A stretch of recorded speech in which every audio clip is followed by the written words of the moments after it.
Bueno, muy buenos días a todos. Antes que nada, darle las gracias a todo el público que nos está acompañando de manera online en esta segunda edición de la jornada de actualización técnica en el cultivo de trigo. En este espacio el objetivo es profundizar aspectos técnicos, principalmente sobre un cultivo muy importante y que hace a las rotaciones agrícolas tradicionales en lo que es, sobre todo en lo que es la pampa húmeda. Y tengo el placer de compartir este panel con tres grandes especialistas, amigos de la casa, que donde vamos a estar profundizando aspectos técnicos, principalmente que nos puedan compartir todos sus conocimientos, experiencias, pensando un poco en la campaña venidera en dicho cultivo. Dichos especialistas, quienes nos van a estar acompañando, son el ingeniero agrónomo Daniel Miralles, que es docente en la Universidad de Buenos Aires y investigador del CONICET. Bienvenido, Daniel. Gustavo Duarte, el ingeniero agrónomo Gustavo Duarte, quien es asesor, director de la empresa El Ganado y director de Grupo Bermejo, también un gran referente, quien nos va a aportar también todos sus conocimientos y experiencias. Y finalmente quien es el ingeniero agrónomo Pablo Valoriani, director de la empresa Asesor Agro, principalmente radicado en lo que es norte de Buenos Aires y centro de Buenos Aires, que vamos a estar compartiendo este panel de lujo con estos tres grandes especialistas. Un poco para arrancar un poco con este panel, dado un poco a las perspectivas climáticas, donde nos comentaba tanto Matías como Diego, una campaña donde estamos iniciando con buena recarga en los perfiles, con escenarios climáticos favorables para lo que es el cultivo, como así también aspectos comerciales que hacen a la positividad de alguna manera del cultivo en sí. Bueno, ¿qué consideraciones están teniendo al respecto del cultivo? ¿Cómo lo están viendo en cada una de las regiones? Principalmente vos, Daniel, que tenés por ahí una mirada más general, si podemos llegar a aspirar a la mayor superficie en el cultivo de trigo, o no están así, un poco los indicadores están diciendo eso. Bueno, ¿qué mirada tenés al respecto?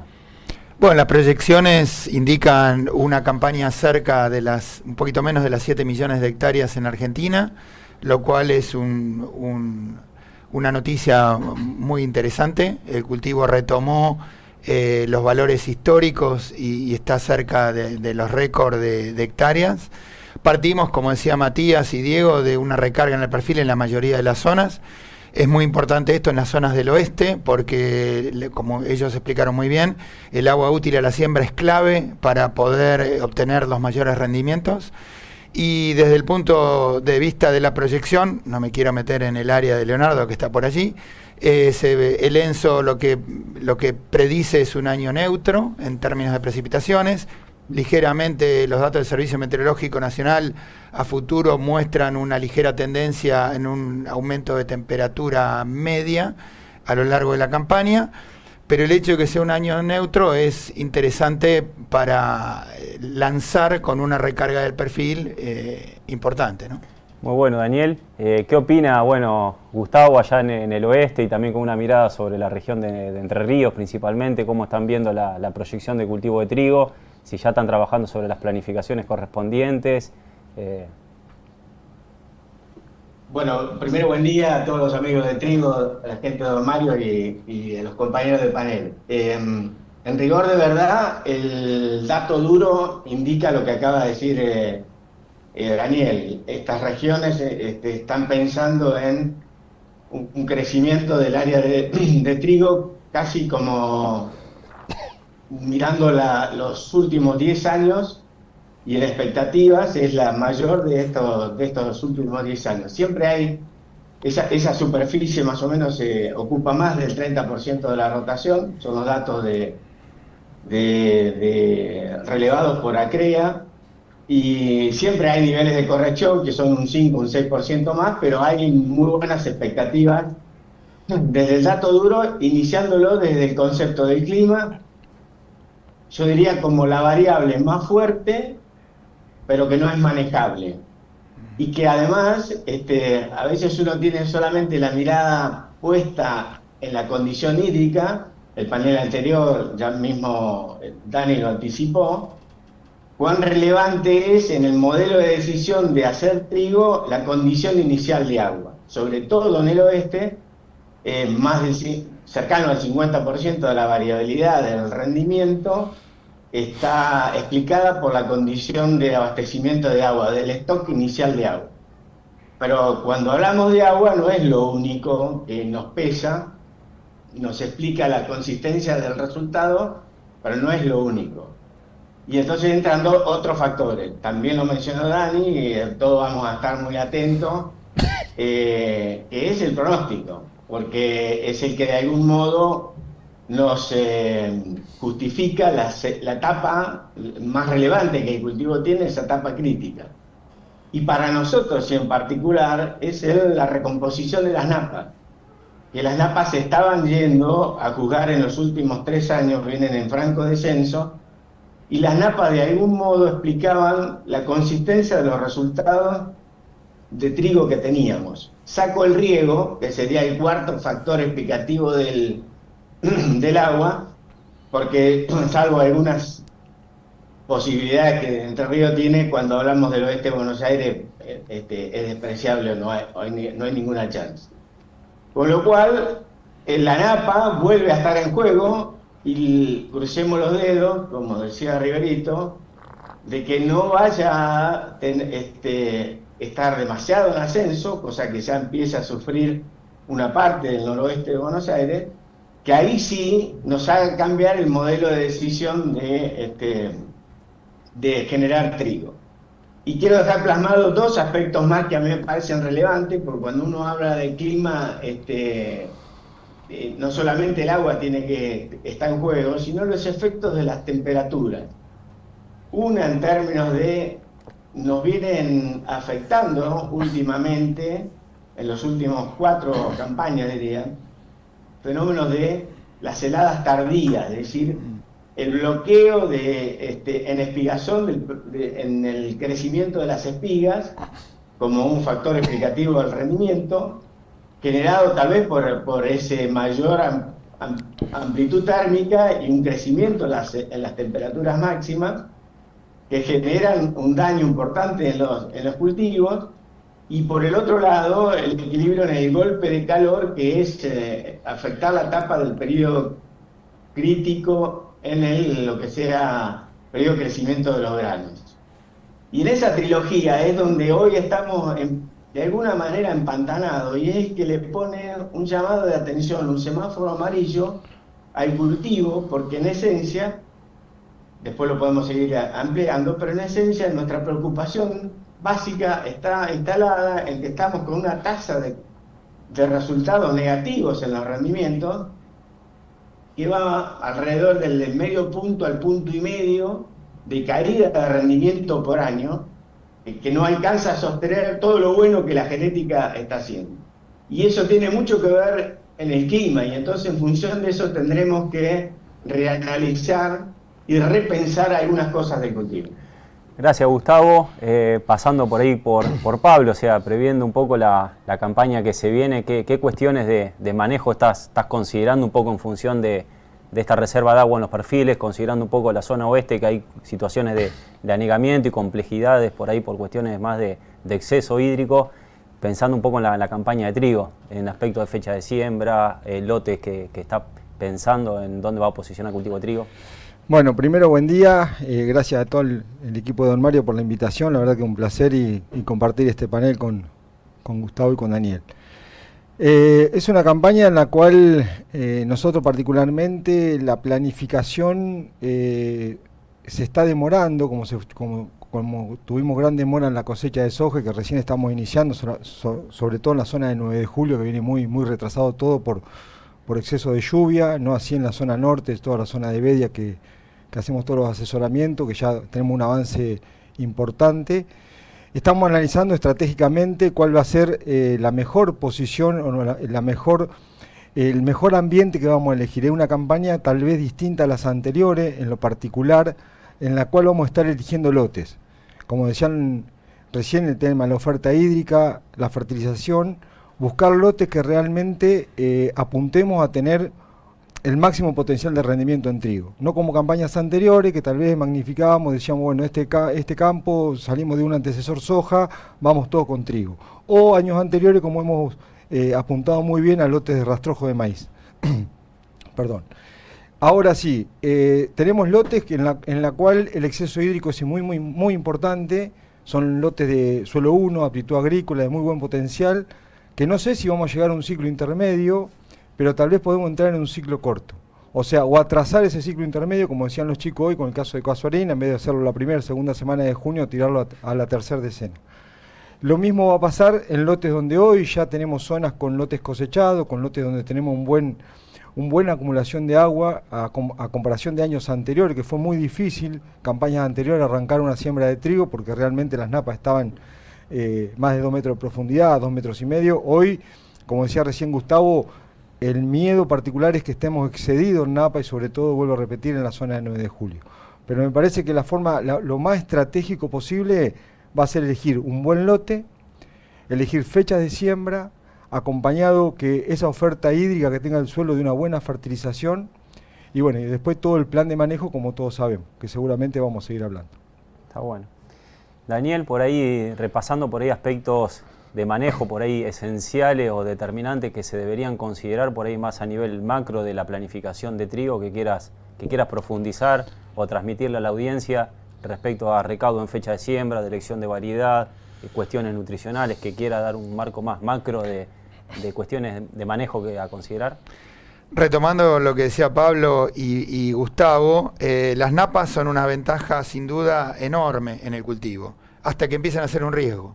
Napas ya 1,5 metros, 1,70 metros es un riesgo por la propia capilaridad que tienen los suelos. En suelos más arenosos la capilaridad es menor, en suelos con más arcilla la capilaridad es un poquito mayor y hasta puede llegar a 70, 80 centímetros de capilaridad, por lo cual la napa puede ser realmente un problema si hay un exceso hídrico invisible. O sea, yo no lo veo realmente en el lote, pero todos los poros del suelo están saturados de agua, se pierde, se produce la anoxia radical, y el efecto lo voy a ver 10, 15, 20 días después. Porque a los 4 o 5 días con una anoxia en el suelo, como bien explicaba Gustavo, con una subida de napa, a los 3, 4 días se pierde el 70, 80% del sistema radical. Y no lo veo. Voy a ver después la parte aérea. Eso hay que medirlo, hay que tener los freatímetros, el que lo puede tener es una gran ayuda. Respecto a los golpes de calor, que es lo que también decía Gustavo, lo que vemos, y eso es consistente, una de las variables más predictibles del cambio climático sin duda es la temperatura, no la precipitación. Entonces sí podemos tener una predicción de la temperatura. Los datos que hemos analizado con gente del Servicio Meteorológico y demás nos muestra que entre el 2000 y el 2012-13 la temperatura mínima iba aumentando. O sea, veíamos una cierta tendencia de aumento en la temperatura mínima en la mayoría de las zonas de la Argentina, excepto en un triángulo propio del sudoeste, Olavarría, Coronel Suárez y demás, donde las temperaturas mínimas o eran iguales o bajaban. Hoy lo que vemos en los últimos 14 años es que las temperaturas mínimas están llegando al nivel medio, a la media de las mínimas, por supuesto. No vemos una tendencia a seguir aumentando, pero sí en las máximas. Entonces lo que vemos y lo que probablemente vamos a tener son eventos de mayor frecuencia de temperaturas máximas y, como decía Gustavo, en el llenado o en el periodo crítico. Eso es un problema. Recordémosle a la audiencia que el periodo crítico en el caso de trigo va desde más o menos 2 nudos aproximadamente hasta una semana posterior a la floración del trigo. Ese es el periodo más crítico donde se genera el número de granos. Más número de granos, más rendimiento. Después, como decían los chicos, con espigas, con número de granos por espiga, pero necesito más granos por unidad de área. Y ahí una de las estrategias, viendo esto del cambio climático, era empezar a adelantar fecha de siembra, por 2 objetivos. Tratar de capitalizar esa movida de las últimas heladas, pero además evitar el golpe de calor. Bueno, esas estrategias hay que pensarlas bien porque depende de la zona. En algunas zonas el riesgo siempre es el mismo. Adelanto fecha de siembra y me expongo a más heladas y reduzco el golpe de calor. Lo que ocurre es que el efecto dañino de la helada es contundente. Es casi cualitativo, como ha pasado. elimino la mayoría por heladas, la mayoría de los granos por metro cuadrado. El golpe de calor me afecta el peso y obviamente que es dañino, pero el mayor riesgo que tengo que tener en cuenta y cuantificarlo es dónde posiciono la floración por el daño por heladas. Siempre heladas en floración. Luego, si quieren, podemos hablar de las heladas en pasto, que ese es otro problema. Sí, está bueno porque venimos medio por ahí temerosos de las últimas campañas del efecto de heladas en distintos tipos de estadios, por ahí previendo un poco la campaña que se nos viene de trigo, de contar con una buena reserva en los perfiles de agua. Podemos esperar que el efecto de helada en pasto de alguna manera esté amortiguado, la cuestión de daño helada. Sin duda, pero como decía Pablo, en los lotes que uno puede sembrar los cultivos temprano, bien temprano, ustedes mostraron una paleta de materiales que don Mario hoy por hoy tiene de materiales largos con requerimiento de banalización. Otras compañías, otras empresas también han liberado varios materiales largos, que esos materiales sembrados temprano, largos, permiten de alguna manera tolerar cierta helada en pasto. Si hay sequía, esa helada es mucho más grave, con agua en el perfil se maneja mucho mejor. Los materiales que tienen requerimiento de frío, muchos logran tener algo de tolerancia a heladas en pasto. No solo depende de eso, depende de otros genes, además de los genes de vernalización. Pero ya los que tienen vernalización tienen una mejor tolerancia que los que tienen poquita o nula, ¿no? Que el extremo serían los cortos. Y el último comentario que me gustaría dejar es que piensen en esos materiales para siembras tempranas que pueden tolerar heladas temprano, pero lamentablemente en todos los materiales hoy que tenemos en Argentina y en el mundo se pierde esa característica a medida que el material evoluciona hacia la floración. Y en floración son todos susceptibles, lamentablemente. Gracias, Dani. Por ahí, Gustavo, para seguir profundizando un poco en los aspectos actuales de la campaña, ¿qué estás considerando respecto a la estrategia en cuanto a fecha de siembra y ciclos para las regiones que te estás manejando actualmente? Digamos, voy a retomar la línea de los problemas de la napa y demás, porque eso de algún modo nos condiciona en la estrategia de muchos de los ambientes, como bien mencionaba Pablo también.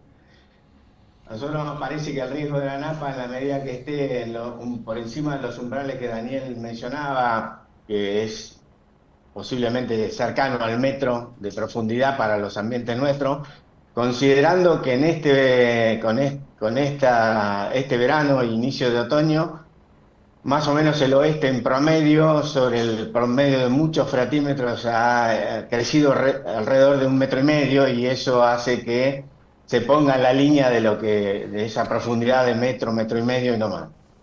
Y ahí hay un riesgo.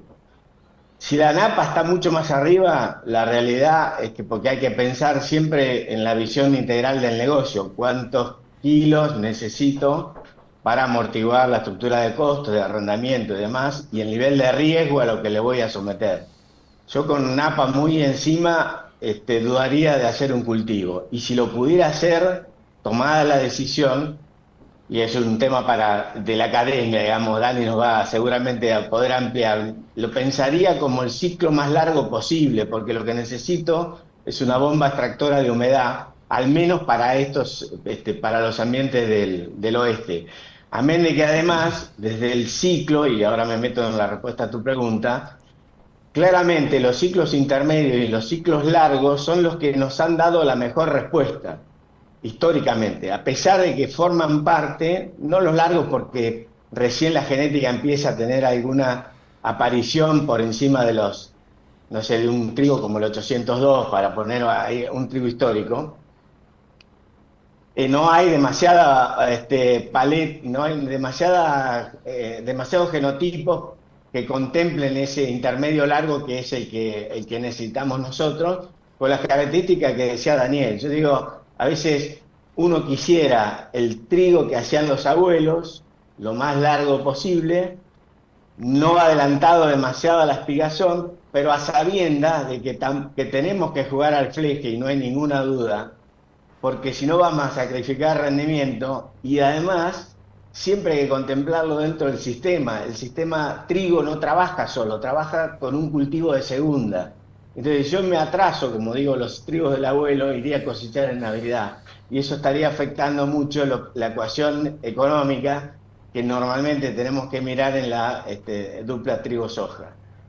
Ahí es donde me parece que hay un elemento para trabajar a futuro, que ustedes los genetistas nos tienen que, desde la genética nos tienen que dar esas respuestas de trigos más largos, de la demanda de vernalización y a lo mejor de un ajuste en la respuesta fotoperiódica para disminuir esos niveles de riesgo que en términos de efecto de helada en los últimos 10 años nos han hecho alrededor de un 25% de probabilidad de generarnos algún daño.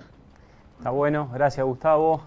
Pablo, por ahí ya entrando un poco en detalle respecto a las variedades, ¿qué variedades hoy estás considerando dentro de tus asesorados y qué aspectos agronómicos, sanitarios estás considerando o de rendimiento tomás a la hora de elegir una variedad o una decisión? Bien, la realidad es que siempre cuando hacemos la planificación nosotros apuntamos principalmente al potencial. Nos cuesta mucho a veces los ciclos largos, como recién decía Gustavo, por una cuestión que todavía estamos con plena cosecha y es muy difícil a veces, hemos querido a veces avanzar con variedades a partir del 15 de mayo y se nos hace casi difícil. En los últimos relevamientos de los últimos 6, 7, 8 años, los rendimientos mayores los tuvimos siempre con los ciclos intermedios, sembrado primera semana de junio y cosechando primera semana de diciembre, tanto en la zona central, la zona 9 de julio, como en la zona norte de Buenos Aires. Y eso es clave, primero porque entramos con un potencial casi el máximo que podemos tener en cualquier ciclo intermedio y con una soja de segunda que también nos va a aportar muy bien en la rentabilidad del sistema.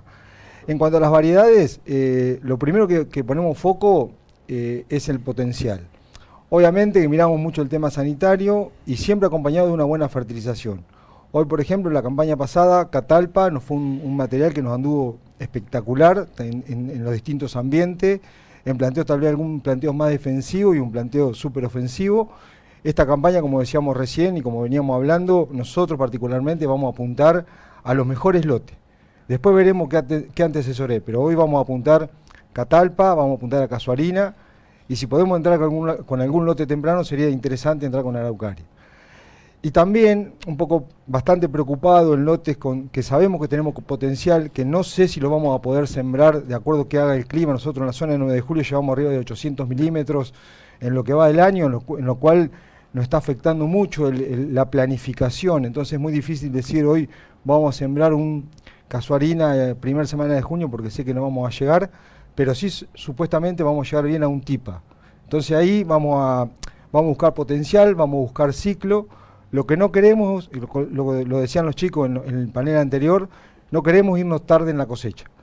Lo tenemos súper probado, todos los relevamientos nuestros de campañas anteriores de trigo en las dos zonas, siempre tratamos de cosechar antes del 10 de diciembre porque estamos entrando con una soja de segunda con un muy buen potencial y nos va a pasar este año, que realmente las de segunda están espectaculares.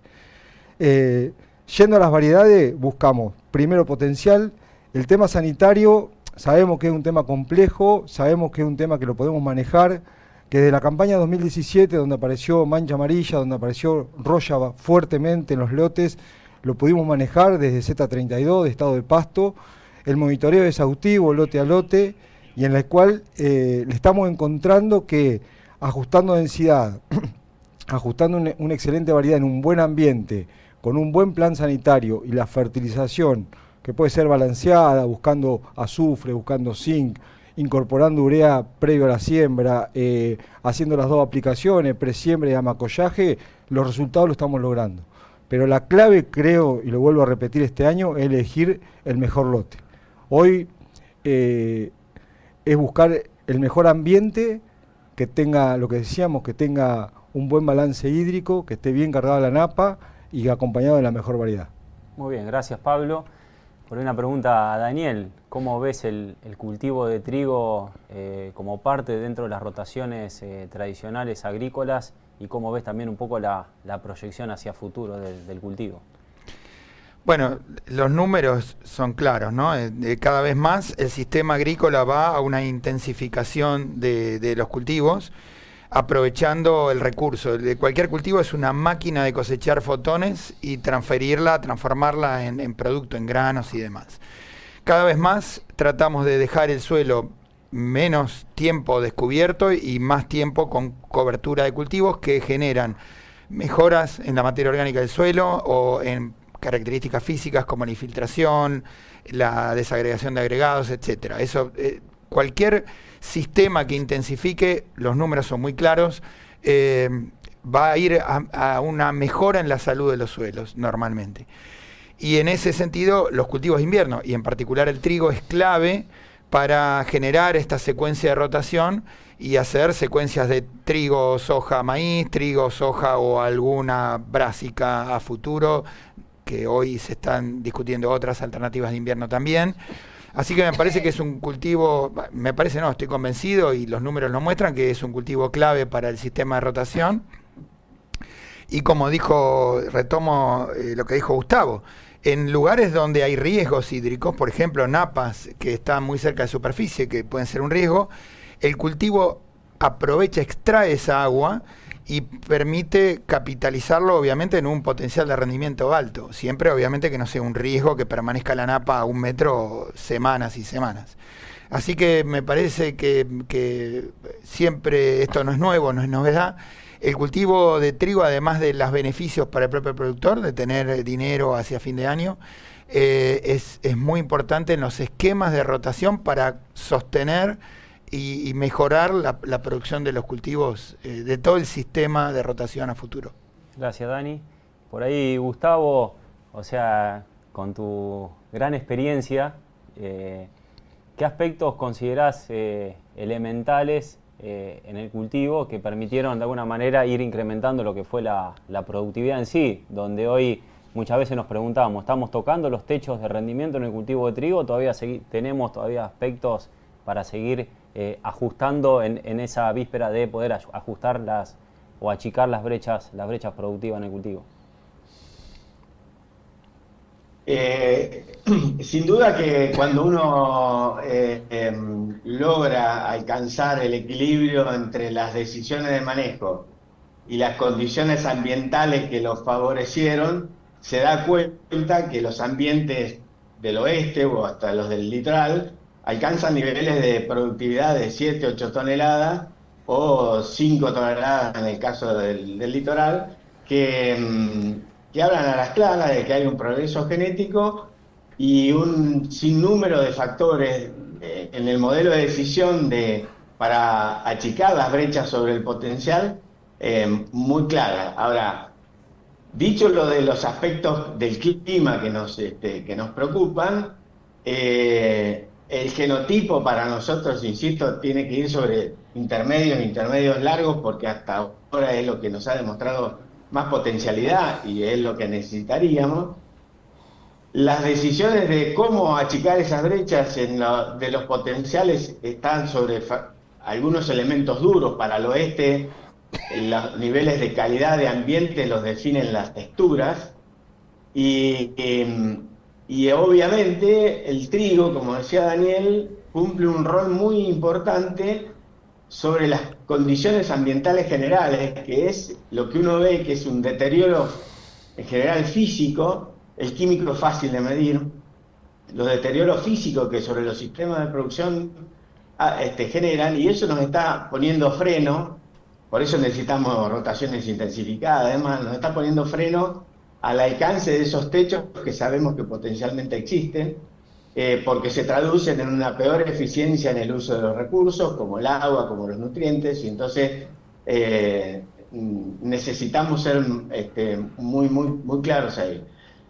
Después hay aspectos como, creo Pablo lo mencionaba recién, en nutrición hay mucho por hacer todavía. El trigo tiene como clave, primero, la posibilidad de incorporar fósforo al sistema, y es un cultivo muy ávido los chicos lo mostraban hoy sobre las respuestas de 80 a 120 kilos de monomónico, pero es una oportunidad de entrar con el fósforo, y a veces somos nos olvidamos de poner en las dosis que debería ser.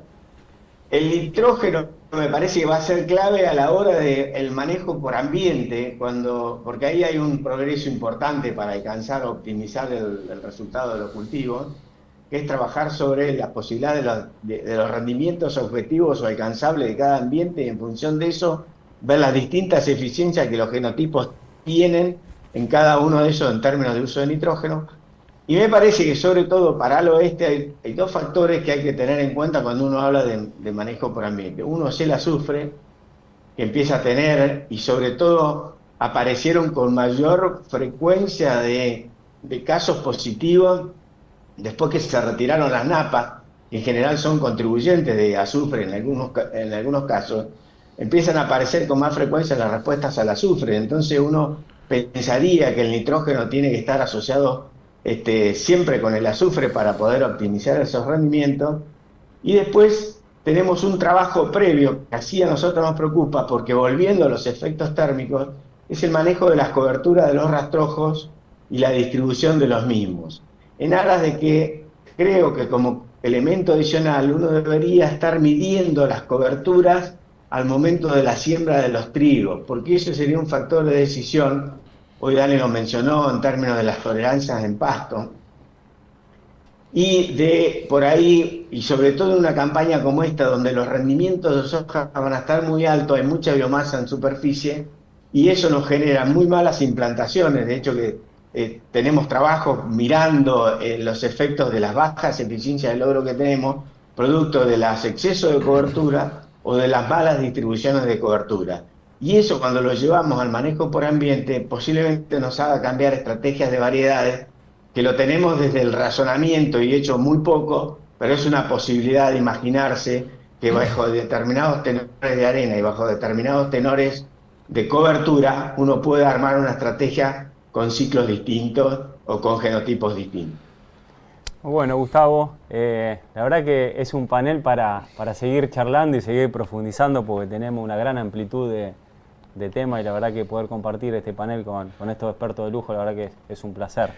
Pablo, por ahí para ir cerrando por ahí con las preguntas, es ¿qué tipo de agricultura o de práctica de agricultura de precisión estás incorporando ahí en los planteos agrícolas de tu zona? Sí, Jero, permitime seguir un temita que recién tocó Gustavo, que lo venimos charlando con nuestro equipo, sobre todo con las coberturas. Esta campaña, por ejemplo, hay zonas donde los maíces fueron de rendimientos muy bajos, de 50 a 60 quintales, con muy poco volumen de rastrojos, y estamos teniendo soja, todo lo que se viene cosechando, por suerte, por encima de los 45 quintales, con mucho volumen de rastrojo, que seguramente en la hora, vuelvo a lo mismo, a la elección del lote, puede ser que hoy algún rastrojo de maíz con nutrición que haya quedado remanente, porque el maíz, nosotros tenemos varios lotes de 60 quintales este año, y la realidad fue 100% ambiente y clima. Puede ser una opción de salida de un trigo en la cual vamos a tener una oferta de nutrientes en el suelo que el maíz no se lo llevó. Esa puede ser una alternativa para evaluar este año la hora de elegir lotes de trigo. Con respecto a agricultura de precisión, sí, estamos trabajando ya hace 7 campañas, en la cual el trigo creo que es el cultivo que se adapta perfectamente, y la fertilización en trigo balanceada por ambiente le encanta.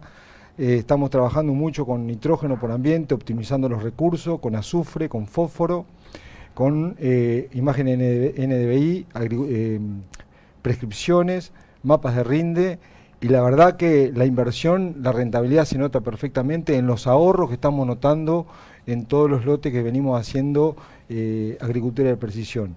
Empezamos a trabajar con algo de densidad, muy poco, pero lo que es nitrógeno, azufre y fósforo lo venimos haciendo ya hace varias campañas y con resultados realmente espectaculares. Muy bueno. Dani, en una frase, ¿cuál es la clave para una campaña de trigo exitosa ahora 2025 que le quiera transmitir a toda la audiencia y más de 1.200 personas que nos están escuchando? Muy difícil en una sola frase, pero hay muchos temas. Tema 1, Gustavo también tocó un tema que es la temperatura. Cuando uno informa la temperatura es la de un Stevenson a 1,5 metros, metido un sensor adentro de una caja determinada, ¿no? Catálogo, digamos, homogenizada. Abajo del rastrojo hay entre 4 y 5 grados menos. Este año el año pasado en América, y Gustavo lo sabe bien, con una termográfica de filmación, llegó a menos 15 grados bajo cero, temperatura en hoja en un trigo con temperatura mínima. Es muy importante, como decía Pablo, elegir el lote, cuidado con los rastrojos, ahí la temperatura abajo de los rastrojos, donde nosotros metimos sensores, baja bastante, entre 3 y 4 grados o más respecto a la temperatura del aire. Y es muy importante eso, la elección del lote, como dijo Pablo, ver qué material, qué genotipo voy a utilizar, si es una siembra muy temprana, materiales largos, con tolerancia a heladas en pasto en la medida de lo posible, que tenga requerimientos de vernalización. Por ahora no tenemos mucha combinación de lo que pide Gustavo, que son vernalización y sensibilidad fotoperiódica. La mayoría, los genes muestran que la mayoría de los materiales con vernalización son muy poco sensibles al fotoperiodo. Hay que trabajar en eso. Sé que ustedes están trabajando en eso y esto es muy importante. Hoy el productor cada vez está más tecnificado y demanda más. Y finalmente el tema de la fertilización, como bien explicaron los chicos, hay números. Uno puede trabajar con valores de 30 kilos de nitrógeno por tonelada de grano en la media, pero si uno quiere mejorar proteína va a haber que dividir en muchos casos. A veces técnicamente es muy difícil, como en el oeste, que después uno no va a entrar porque no hay agua para poder aprovechar esa urea boleada. Pensemos que una urea boleada tarda entre 15, 20 o 25 días en estar disponible para el cultivo, y eso va a mejorar la proteína. Entonces, si vamos a planteos de alto potencial, pensemos si es posible en la zona en dividir. Sabemos que a un nudo, un cultivo con 100 kilos de N disponible la siembra, llega bastante razonable bien para altos potenciales de rendimiento. Y de ahí a poner lo que hace falta. Hay mucho por hablar, sería un poco largo, pero los tiempos no dan, así que... Sin duda que nos vamos de este panel con muchas ideas, con muchos conocimientos, con muchas experiencias que bueno, nos fueron compartiendo cada uno de ustedes. Y sí con el desafío de seguir evolucionando y seguir profundizando sobre un cultivo que es fundamental dentro de las rotaciones y dentro de los márgenes agrícolas de cada uno de los productores. Le agradezco a cada uno de ustedes por la generosidad, por el tiempo, por el espacio, y la verdad que más allá de ser grandes profesionales, son grandes personas, grandes amigos de la casa, y bueno, sin duda que vamos a tener más espacio para seguir compartiendo, profundizando. Hay muchas preguntas que fuimos recibiendo y bueno, las vamos a ir contestando en el transcurrir de la próxima semana para hacérselas llegar a todo el público que nos está acompañando. Así que bueno, muchas gracias Daniel, muchas gracias Pablo, muchas gracias Gustavo por este espacio y un abrazo grande para todos. Gracias. Muchas gracias, abrazos a todos. Buen final de jornada.